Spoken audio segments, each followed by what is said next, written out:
Hola, ¿cómo estás? Mi nombre es Francisco Coreñaupa y el día de hoy vamos a compartir esta conferencia llamada Emociones en cuarentena, educación y cooperación. Cuando me propusieron dictar una conferencia, lo primero que se me pasó por la cabeza fue, ¿qué es aquello que sirve como la sangre en educación, o sea, que circule por todo el sistema? Y que el día de hoy, por la pandemia y por el distanciamiento social, se ha puesto más en juego.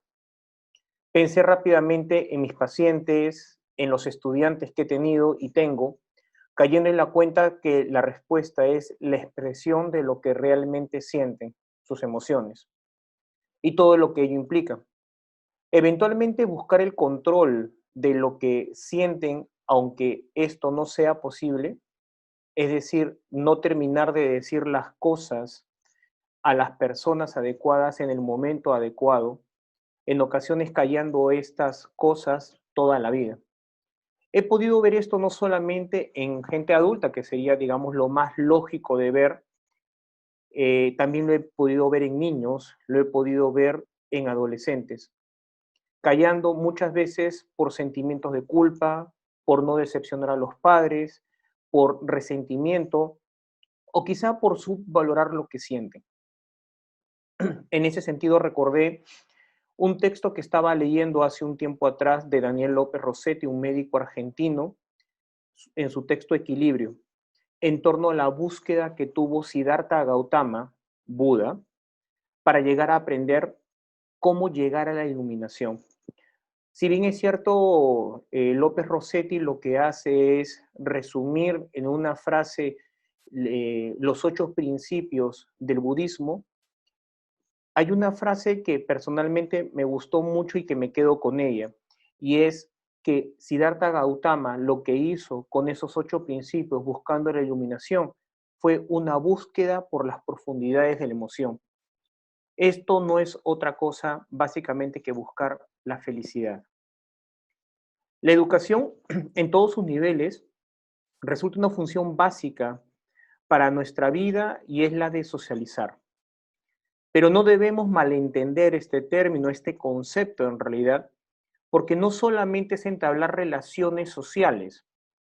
Este concepto es muchísimo más amplio y tiene una serie de implicancias que marcan nuestra vida. No que quizá o pueden en condicional, sino que necesariamente marcan nuestra vida. No hay una opción, sí o sí va a suceder. Las primeras personas con las que se realiza esta función son los padres, los hermanos, la familia cercana y luego, casi siempre, en la escuela. En este caso nos referimos al colegio, la cual continúa en la educación superior, que por cierto, que dicho sea de paso, es cuando los estudiantes terminan, la mayor parte de ellos, la carrera universitaria, aún siguen siendo adolescentes. Y claro, todo este tipo de relaciones tiene una serie de implicancias, ya que no solamente vamos a ver que que este niño, que este adolescente se va a relacionar con su familia y con sus pares, sino también va a aprender a hacer con, con todas las emociones que ello implica. ¿Qué significa esto? Esto significa que este niño, este adolescente va a conocer en ese tiempo el sentido de la amistad, el primer amor, las primeras desilusiones amorosas, la importancia de la solidaridad, de la importancia de colaborar, de la empatía, incluso a través de compartir distintos gustos y aficiones que en ocasiones van a durarle toda la vida, entre otras que involucran la expresión de emociones. Y es que sobre todo durante la escolaridad colegial, las emociones están a flor de piel, no solo por los vínculos relacionales, sino por el desarrollo neuronal que va realizando en esta etapa, que implica el proceso de maduración del cerebro. Nada en el mundo merece que se aparte uno de los que ama, y sin embargo yo también me aparto sin saber por qué. Albert Camus, La peste. La pandemia por la que estamos pasando el día de hoy nos ha hecho replantearnos nuestra forma de vivir, de relacionarnos. con los amigos, con la pareja, con nuestros hijos, con los vecinos, con el trabajo, con la forma de ganarnos la vida, con la muerte y con la vida. Nos ha permitido darnos cuenta que aunque vivimos en el siglo XXI y nos captamos de un gran avance científico y tecnológico, un virus y el temor, por cierto justificable, que tenemos de perder a nuestros seres amados nos ha puesto de rodillas, haciéndonos ver los grandes abismos de desigualdad social que existen y que muchas veces nos hacían invisibles y que, y que no estamos preparados como civilización para hacerle frente a una pandemia cuya transmisión se ha facilitado también, curiosa y anecdóticamente, a través de este mismo avance. Esta será sin duda una dicotomía con la que tendremos que hacer frente, a la que tendremos que hacerle frente en las aulas universitarias, pero también quizá en las aulas de colegios, tomando en cuenta que el día de hoy los jóvenes están mucho más informados que quizá en cualquier tiempo. Una frase también de la obra de Albert Camus, La peste, es la siguiente, y que nos ayudará a seguir con esta conferencia. Hombres que se creían frívolos en amor se volvían constantes, hijos que habían vivido junto a su madre sin mirarla apenas, ponían toda su inquietud y su nostalgia en algún en algún trazo de su rostro que avivaba su recuerdo. Esta separación brutal sin límites, sin futuro previsible, nos dejaba desconcertados, incapaces de reaccionar contra el recuerdo de esta presencia todavía tan próxima y ya tan lejana que ocupaba ahora nuestros días. Era ciertamente el sentimiento de exilio, aquel vacío que llevábamos dentro de nosotros, aquella emoción precisa, el deseo irrazonado de volver hacia atrás o al contrario de apresurar la marcha del tiempo. Eran dos flechas abrasadoras en la memoria. Esta realidad en la que estamos enfrentando el día de hoy no solo tiene efectos materiales, como los que solemos ver por los canales de televisión o quizá que escuchamos por radio. También tiene efectos políticos, también tiene efectos sociales, pero también hay un efecto a nivel personal. Más allá de la economía y de las estrategias que se tomen para respetar o no el confinamiento, el efecto estará en nuestro cerebro y, claro, en nuestro aparato psíquico. Y es que, tal como dice López Rossetti, la realidad es creada por nuestro cerebro. ¿Y cómo se crea esa realidad? Para responder a esto, por decir, es importante tener en consideración que el aprendizaje, como ya sabemos, modifica conexiones neuronales. Y es que todo lo que sabemos ha sido aprendido, por lo que necesariamente ha pasado por nuestros sentidos. Y claro, en base a ello generamos experiencias nuevas, las cuales son ordenadas y recalibradas, es decir, interpretadas de acuerdo a nuestras experiencias previas y saberes. En ese sentido, una de las principales funciones que tiene el cerebro es mantenernos vivos, es decir, va a obviar parte de la información de nuestro entorno para centrarse en aquello que nos permita vivir y o responder a las necesidades que también nos hayamos creado y que busquemos satisfacer. En nuestro país lo que vivimos, la época del terrorismo, aprendimos por experiencia que era un toque de queda, que era un estado de emergencia, que era sentir que a veces podías salir o tus familiares podían salir a la calle y no saber si un carro estacionado frente a una comisaría o a un banco pudiera ser un coche bomba y pudiera explosionar y de alguna manera se le dabas el paso también cuando pasaba cerca de ellos. Esto mismo se está repitiendo el día de hoy y aunque es una experiencia de mucha importancia, el día de hoy las reglas de juego han cambiado mucho. ¿Y cómo así? Porque esta vez peleamos contra un enemigo que no tiene rostro, contra un enemigo del cual no nos podemos defender conscientemente. Y quieras o no, eso genera también un tipo de cuidado distinto, porque eso nos hace ver que la enfermedad y la muerte se convierten en elementos distintivos, a diferencia de lo que fue en su momento el terrorismo. Y claro, esta vez la muerte como consecuencia de esta enfermedad nos pone y nos configura en una experiencia de aprendizaje tan o igual de valiosa como la que obtuvimos en la década del 80 y parte de la década del 90. Y esto, como entenderán, genera también que nuestro cerebro cambie y sus conexiones también cambien. Es así como podemos ver que en exposiciones previas facilitadas también por la Escuela de Posgrado de la UTP, notamos que los hábitos de consumo también han cambiado. ¿Y por qué han cambiado? La respuesta en realidad es bastante simple. Es que estamos aprendiendo de la mejor manera, como sabemos en educación, a través de la experiencia. Y eso es lo que nos ha proporcionado esta etapa de pandemia. Estas experiencias no son hechos aislados. Para que se pueda dar la modificación de conexiones neuronales se necesitan de otras cosas. Y en este caso es necesario completarlas con acciones como las emociones, que nos permiten aprender de esos hechos y que sean significativos. Estas emociones son movidas por lo que puede suceder a nuestros seres queridos y a nosotros mismos. Pero nuestros seres queridos no solo incluyen la familia, no nos engañemos, sino también durante la escolaridad, y hablo de la escolaridad tanto de colegio como universitario o superior, incluye a los docentes, a los compañeros, a los amigos, que en muchos casos se han transformado en figuras muy relevantes. Un ejemplo de esto es la importancia el día de hoy que se le está dando a la proliferación en redes sociales de compartir fotos de los tiempos del colegio, de la universidad. De alguna forma, esta temporada ha originado que los actuales y antiguos compañeros se extrañen más que siempre, lo que deja ver claramente la importancia de la socialización para el ser humano, necesidad que tenemos desde que existimos como especie, es decir, socializar para identificarnos y colaborar.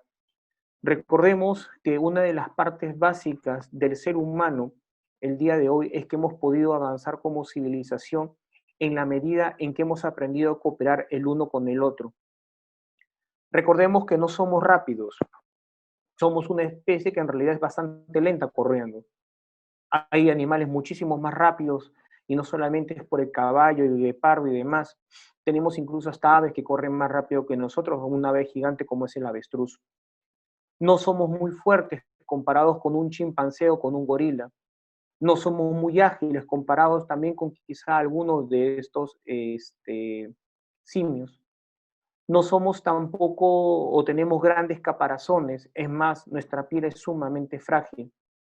La diferencia ha sido, si bien es cierto, siempre nos han dicho que la gran diferencia es que el ser humano tiene uso de razón y pensamiento, pero no olvidemos también que una de las grandes características que tiene el ser humano es poder generar vínculos emocionales con los cuales la colaboración resulta ser básica.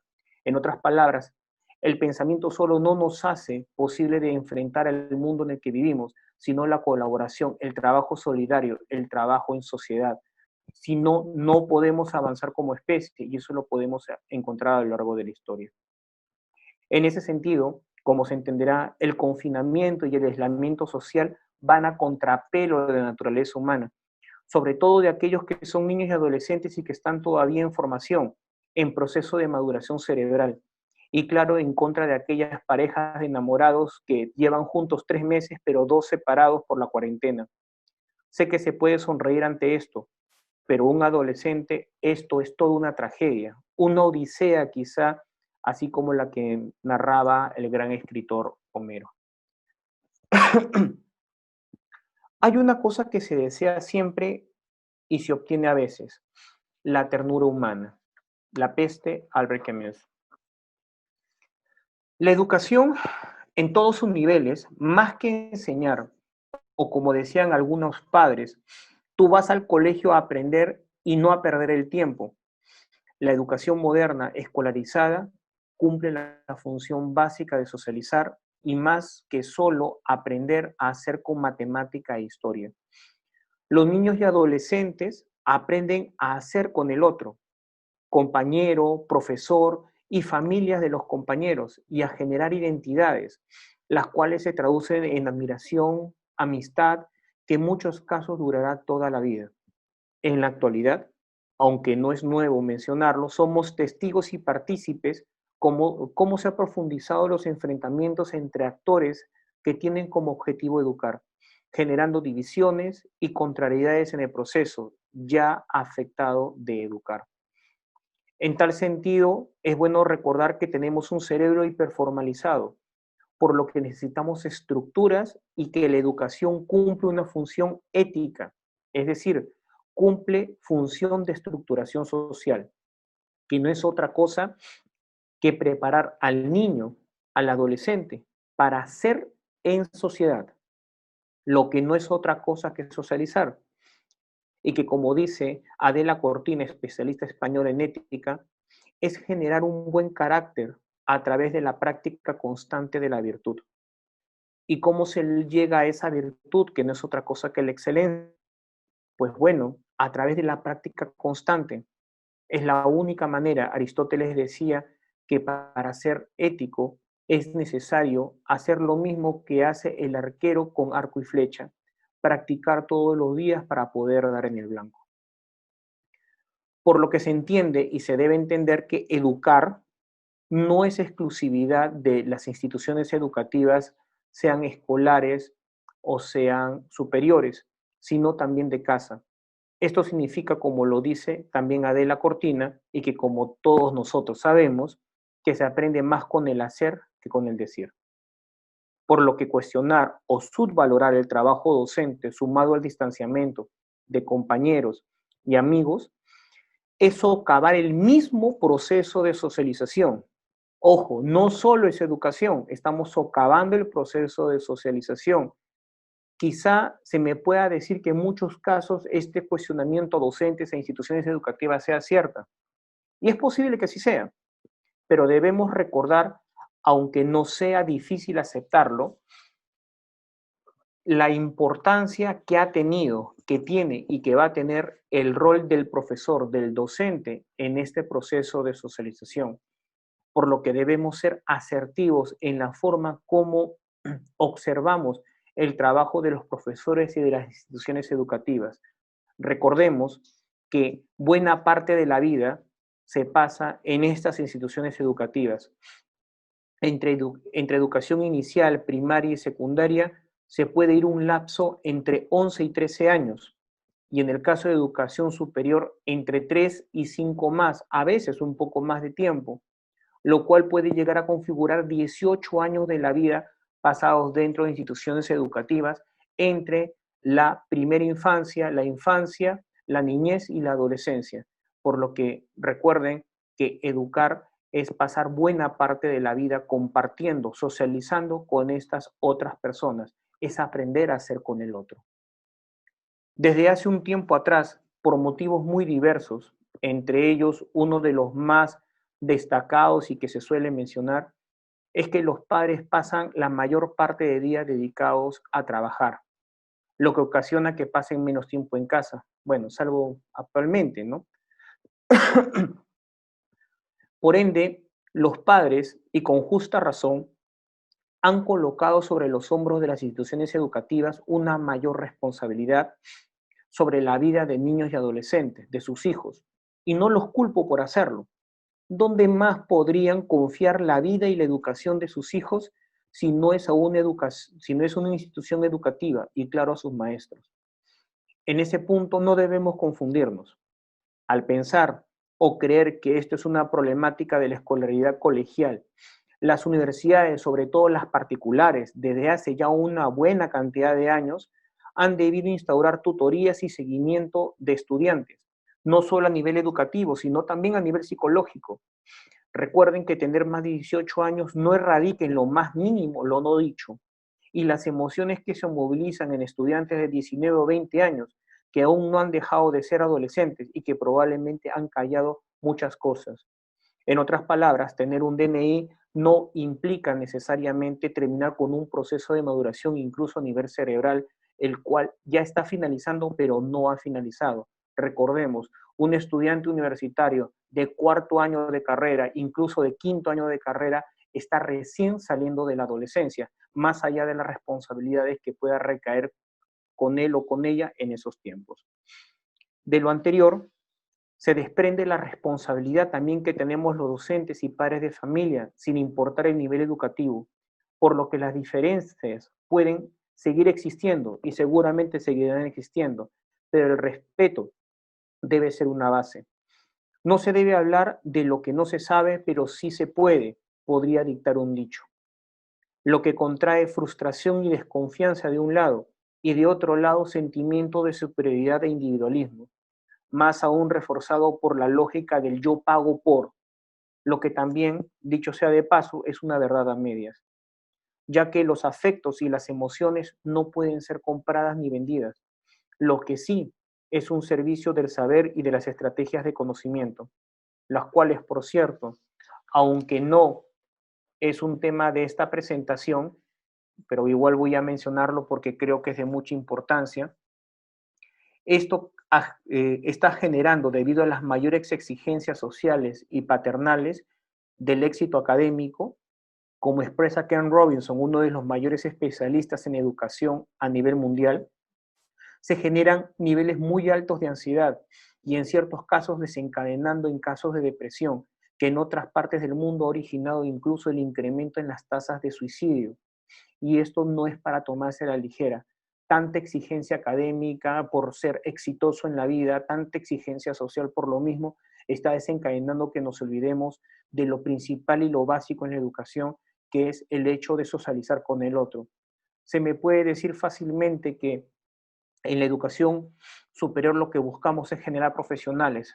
Es cierto, buscamos generar profesionales, profesionales que puedan hacerle frente a la globalización, profesionales que puedan hacerle frente a un trabajo cooperativo, pero olvidamos que nada de esto es posible si es que no socializamos adecuadamente, si es que ese estudiante de educación superior no aprende a hacer con el otro, no aprende a hacer con su par, no aprende a hacer con ese equipo probablemente interdisciplinario con el que deberá trabajar. Entonces, ¿cómo lograr el respeto con estos actores educativos? Como dice el dicho, se teme lo que no se conoce. Y en buena medida es cierto, por lo que es necesario conocer para que genere confianza y respeto, es decir, asumir la responsabilidad de los roles que desempeñamos como docentes y padres, lo que ahondará en la confianza, en la autonomía y en la tranquilidad de actuar sin estar pensando en que ese otro actuará como desconocido que siempre está juzgando. Bien sé que el hombre es capaz de acciones grandes, pero si no es capaz de un gran sentimiento, no me interesa. Albert Camus, La peste. La educación resulta indispensable entender que se lleva a cabo una relación, que aunque suene reiterativo, implica emociones a nivel de estudiantes, profesores y padres de familia. Por lo que estar ajeno a esto, como pretende algunas instituciones educativas, sobre todo instituciones educativas de educación superior, argumentando que sus estudiantes son mayores de edad, que por cierto es una forma de no responsabilizarse, es ir totalmente en contra de la educación. Es necesario escuchar. Ya no podemos creer que educar es simplemente regurgitar saberes. Es necesario ver lo que necesita ese estudiante, lo que necesita esa familia. El día de hoy, debido a esta pandemia, muchas instituciones de educación superior se han dedicado exclusivamente a que sus docentes regurgiten saberes. Hay muy poco seguimiento de lo que realmente necesita el estudiante. Hay una gran cantidad de estudiantes que han dejado la universidad o que dejan instituciones superiores, no porque no puedan pagar, no porque no quieran, sino porque sienten que no aprenden. Y eso es lo que algunos estudiantes están diciendo en el momento que se retira. Sienten que no aprenden. ¿Y por qué sienten que no aprenden? Porque no sienten cercanía tampoco del docente y sienten que el docente simplemente va a dejar saberes. Es necesario escuchar, es necesario ver más allá del simple curso, es necesario ver emociones. ¿Qué permite y qué significa escuchar en educación? La respuesta es simple, pero al mismo tiempo es compleja. Podemos decir que lo mismo que significa y ha significado para la humanidad y es socializar, es decir, cooperar. Pero, ¿qué es una práctica cooperativa? Recordemos que el ser humano, como lo decía hace un rato, es un ser social por naturaleza y que justamente lo que nos ha permitido avanzar como sociedad ha sido el desarrollo de esa sociabilidad, siendo el nivel más elevado de este proceso social la solidaridad y la cooperación, la cual, como ya hemos visto, se logra a través de compartir experiencias y el saber. En este contexto, las instituciones educativas pueden brindar una experiencia tremenda a través de sus profesores. Esta experiencia puede ayudar mucho a los padres, que en su mayoría no están dedicados a la educación o a la psicología, y que probablemente tampoco están acostumbrados a pasar tiempo con sus hijos, lo cual genera en los padres estrés, mal humor y, claro, mala relación con los hijos. A esto debemos agregar que esta pandemia, tal como se mencionó antes, también puede afectar las relaciones de pareja, lo que hace que la vida del hogar sea mucho más compleja. Estas emociones hogareñas terminarán afectando el aprendizaje. Recordemos esto, recordemos que no es solamente el aprender, no es solamente el estudiante, son también las relaciones de pareja, las relaciones como familia las que terminan afectando este aprendizaje. En los últimos tiempos está saliendo mucho con respecto a que cada vez se le grita más a los hijos. Recordemos que esta frustración por parte de los padres, la generación de estrés y demás, genera que el mismo estudiante no aprenda de la forma adecuada. Y de esto no son ajenos los estudiantes de educación superior.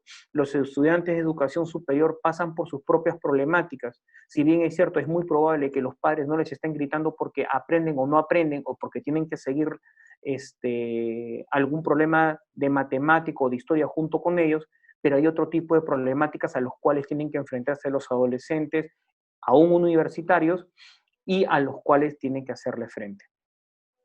Otro punto a considerar son los estudiantes con necesidades educativas especiales o aquellos que quizá tienen algún tipo de trastorno conductual y o cognitivo.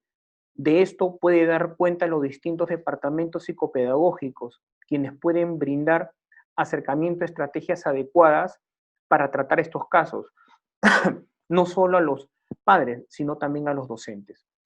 Esto, si bien se ve como una regularidad a nivel de la escolaridad colegial, también es una labor indispensable en la educación superior, en las instituciones educativas, universitarias y en los institutos superiores. Esto resulta ser vital. Tomemos en cuenta que cada día más recibimos estudiantes con alguna necesidad educativa especial, por lo que se requieren medidas inclusivas y equitativas que hagan ver que en realidad, más que discapacidades, todos somos distintos en la forma como aprendemos. Y eso quiere decir que la educación debe estar centrada en la diversidad. Uno de los cursos que promueve la maestría en educación, en educación superior y en gestión educativa de la UTP es justamente el curso Diseño Universal para el Aprendizaje, que proporciona herramientas que nos permiten ver que la educación debe ser no solamente inclusiva y equitativa, sino debe estar centrada en la diversidad. En otras palabras, la cooperación que implica confianza se expresa de la siguiente manera. Primero, a través de padres apoyados por profesores y por las instituciones educativas en su conjunto, que se interesan por sus estudiantes y por el entorno en que están desarrollando estos estudiantes. Esto no debe quedar solo en palabras. El acercamiento con cada estudiante y padre de familia, sobre todo los que más lo necesitan, ha de ser una etiqueta distintiva en toda institución educativa, ya sea básico o superior, ya que como muchos estudiantes no aprenden debido a efectos emocionales. Recordemos esto, es vital centrarnos en cada estudiante y en sus propias necesidades. Segundo, padres que realmente valoren la labor docente, es decir, brindando confianza en el quehacer del maestro, y apertura en el momento de indagar en el desarrollo del estudiante. La única forma de lograr esto es conociendo y permitiéndose conocer por el profesor y o por la institución educativa. Recuerden lo que decíamos hace un rato, solemos temer a aquello que no conocemos. El padre de familia debe permitirse conocer. Sobre todo esto se ve en la escolaridad, sin embargo no debemos dejar de lado que en ocasiones resulta importante en educación superior también reunirse con los padres de familia, ya que las problemáticas son sumamente distintas y las exigencias también. No obstante, a veces olvidamos que como docentes de educación superior, que estamos tratando con seres humanos y con aún adolescentes en la etapa de pregrado. Tercero, contar con instituciones educativas realmente comprometidas con su función, es decir, brindando facilidades para que el aprendizaje se realice de forma adecuada, respetando ritmos de estudiantes y no centradas en completar mallas curriculares y contenidas a como dé lugar. En otras palabras, correr y correr con tal de lograr contenidos a como dé lugar, con tal de terminar con una malla curricular, ya no cumpliendo con la función educativa y que es el trabajo básico de todo profesor, que es asegurarse que el estudiante aprenda. Si yo no me aseguro que el estudiante aprenda, me estoy yendo contra la educación, me estoy yendo contra la base de mi propia función. Así que no puedo estar corriendo simplemente por mallas curriculares. Es necesario cumplirlas, sin duda alguna. Es necesario cumplir con exigencias también, pero es necesario ver cómo hago para que ningún estudiante quede rezagado en todo este proceso. Lo que se busca es básicamente una educación centrada en el estudiante, la cual también se va a poder realizar en tanto se brinde al docente herramientas para poder educar pensando en la diversidad y no en una existente normalidad. Recuerden lo que estoy diciendo, la normalidad no existe y en ese sentido recordemos también que la mayor parte de docentes universitarios no son profesores de carrera, motivo por el cual las instituciones educativas superiores deben y tienen la obligación de capacitar también a sus docentes para hacerles ver desde la mirada de un educador qué cosa es lo que tienen que hacer para lograr un verdadero aprendizaje.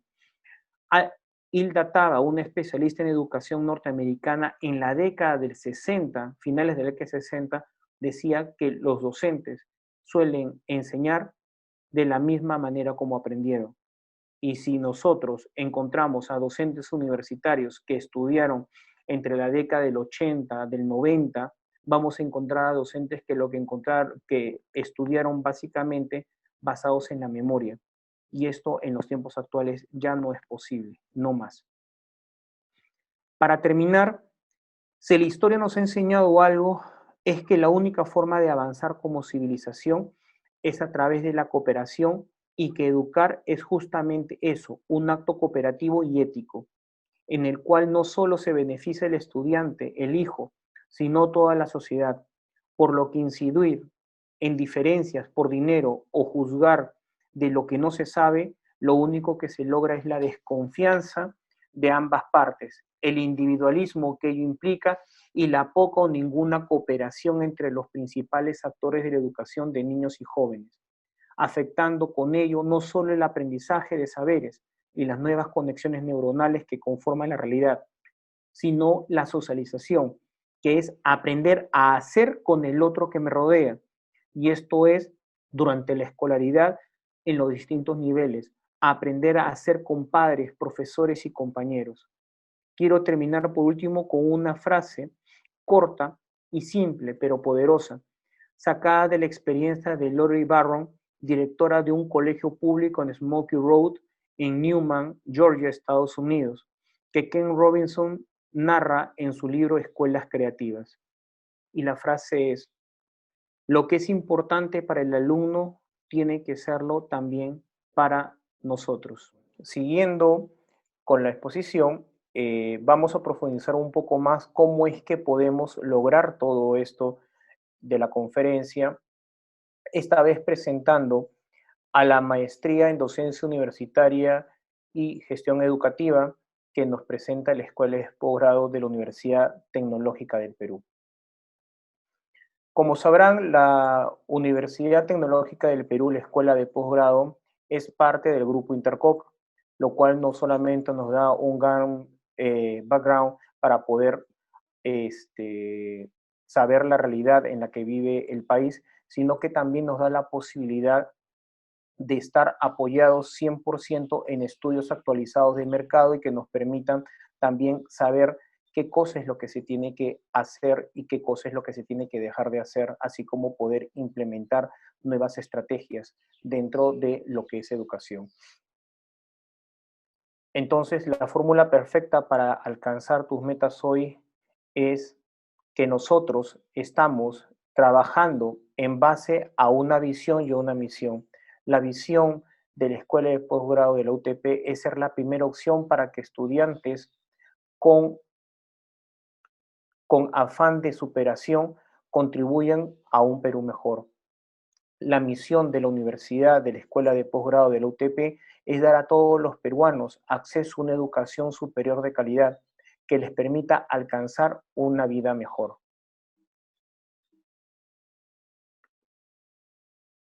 La propuesta de valor de la universidad es que nuestra escuela esté orientada hacia el mercado, con un enfoque innovador y disruptivo, con el objetivo de generar en nuestros alumnos verdaderas experiencias de transformación personal y profesional. Paulo Freire decía que la educación no cambia el mundo, cambia las personas que van a cambiar el mundo. Y nosotros en esta maestría nos encargaremos justamente de cambiar ese mundo a través de ustedes. La maestría en docencia universitaria y en gestión educativa tiene un currículo innovador.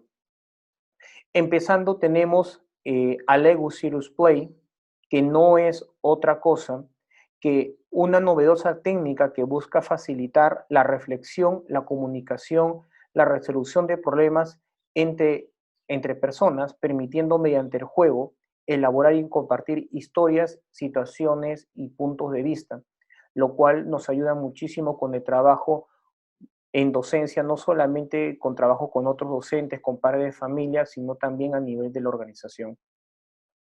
También dentro de estas habilidades blandas que se buscan lograr en la maestría está el uso de Design Thinking, que es una manera de ofrecer solución a un problema descomponiendo en pequeñas partes un problema y analizándolas de forma grupal en equipo. Y esto nos va a llevar a construir no solamente grandes proyectos, sino a darle soluciones de forma consensuada a una situación problemática. Tu gran oportunidad se puede encontrar justo donde estás ahora mismo. Napoleón Hill. Para poder lograr todo esto, tenemos 4 competencias sobre las cuales gira la maestría. Uno es mediación del aprendizaje, diseño educativo, gestión educativa y neurociencias y aprendizaje. La metodología para poder lograr esas competencias es Learning by Doing, que no es otra cosa que enseñar haciendo, talleres prácticos, proyectos fuera de clase, trabajo en equipo, presentaciones. Como verás, es una metodología activa que lo que busca es que el estudiante construya y haga su propio aprendizaje. La forma en que se ha dividido la currícula de la maestría en docencia universitaria y en gestión educativa es innovadora y disruptiva. Notaremos que tiene 4 ejes. Uno, la gestión del aprendizaje, que no es otra cosa que básicamente la enseñanza y la forma como se enseña es cómo está aprendiendo ese estudiante, las habilidades de liderazgo que nos van a permitir no solamente tener quizá posiciones de liderazgo mañana más tarde, sino a potenciar aquello que ya tenemos dentro nuestro a través también de nuestro propio autoconocimiento, como es el caso del curso de coaching, como es el caso del mismo curso de Lego Cirrus Play que hace un rato mencionaba. También vamos a tener la parte de gestión educativa, en donde encontraremos este design thinking, el cual mencioné un poco antes, y que lo que nos va a ayudar esta parte de gestión educativa es a aprender a hacer con todo lo que implica no solamente un cargo de autoridad o de liderazgo, sino que al mismo tiempo nos permite entender mejor la realidad de la institución educativa en la que estemos trabajando, lo cual nos va a permitir poder entender mejor procesos y poder colaborar también de estos procesos haciendo crecer más la institución.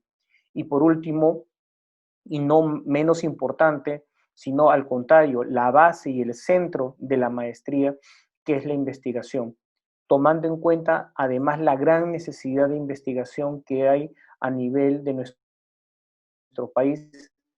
Lo que se pretende con esta etapa de la investigación es que cuando tú termines la maestría, un 75 o 80% de tu tesis esté ya realizada y que en pocos meses puedas titularte y obtener el grado de maestro.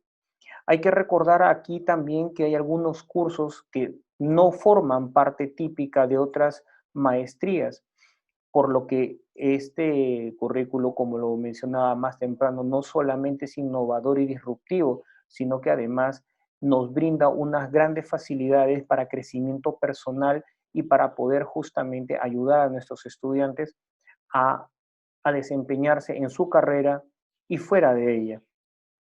Tenemos dentro de esto, como lo mencioné también, el caso de coaching, de Lego Serious Play, de liderazgo, de presentaciones de alto impacto, y tenemos también, fíjense ustedes cómo está dividida la currícula y la cual pueden tranquilamente ver en la página web de la escuela de posgrado, notarán que está hecha como si fueran conexiones neuronales, y esto no es casual, ya que buena parte de la práctica de esta maestría está relacionada con el desarrollo de las neurociencias. Y esto lo podemos ver en un curso fuera de lo común que es, y que es básico, que es el curso de neurociencia educacional, la cual está muy relacionada con todo lo demás y con la forma de enseñar misma. Incluso, como lo mencioné en la conferencia, van a llevar un curso llamado Diseño Universal para el Aprendizaje, que lo que nos permite ver es que todos somos iguales, que la normalidad no existe y que más bien es necesario aprender a enseñar en la diversidad y que todos tenemos igualdad de oportunidades y posibilidades. Esto nos deja ver entonces que la malla curricular que les presentamos en la Maestría de Docencia Universitaria y Gestión Educativa de la UTP es sin duda alguna no solamente muy completa, sino que nos permite hacerle frente en este momento al mundo y al país en el que estamos desarrollándonos. ¿Cuáles son los beneficios que tiene al seguir esta maestría? Primero es liderazgo transformador a través de la metodología Lego Serious Play, principios de enseñanza basados en las investigaciones y en la neurociencia, metodología de enseñanza que integra la docencia universitaria y la gestión educativa, desarrollo de soft skills, liderazgo, coaching, presentaciones de alto impacto, trabajo en equipo, estrategias para el logro del aprendizaje auténtico y colaborativo, nuevas metodologías y tecnologías de la enseñanza, equipo docente con solidez académica y sobre todo con trayectoria en el sector de educación, por lo que de hecho están empapados en la materia. Somos 100% pasión. Muchísimas gracias.